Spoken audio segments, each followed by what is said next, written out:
নমস্কার, আমি রূপা।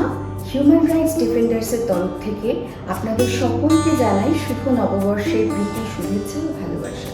আশা করি আপনারা সকলেই খুব ভালো আছেন ও আগামীতে খুব ভালো থাকবেন, এটাই একান্তভাবে কামনা।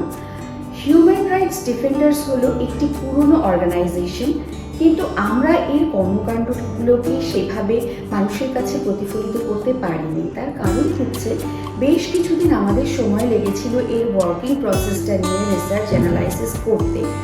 ঠিক কীভাবে এই কাজটি করলে আমরা সঠিকভাবে মানুষের কাছে পৌঁছতে পারবো সেটা নিয়েই অ্যাকচুয়ালি আমাদের এই প্রচেষ্টা।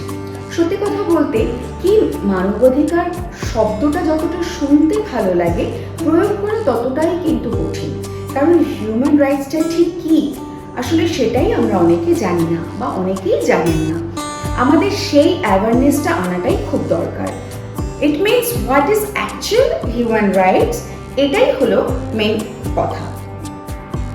যাই হোক, আপনাদেরকে বলি একটা কথা যে প্লিজ আমার এই কথাটা বা আমার এই অনুষ্ঠানটিকে আপনারা কোনো রকম জ্ঞান হিসেবে নেবেন না। দয়া করে আপনারা প্রতিদিন এই অনুষ্ঠানে আমার সাথে থাকবেন। আমি সোম থেকে শুক্রবার প্রতিদিন আপনাদের এইখানে এই চ্যানেলে আসবো এবং আপনাদের সাথে কথা বলবো, কথা শুনবো এবং তার প্ল্যানিং নিয়ে ডিসকাস করব। মনে রাখবেন, সোম থেকে শুক্র সকাল 10টায় হিউম্যান রাইটস ডিফেন্ডার্সের প্রোগ্রাম আমাদের চ্যানেল ন্যাশনাল আইকনে আপলোড হবে। আজ ইন্ট্রোডাকশন পর্ব এইটুকুই। আজ আসি, আবার দেখা হবে। নমস্কার।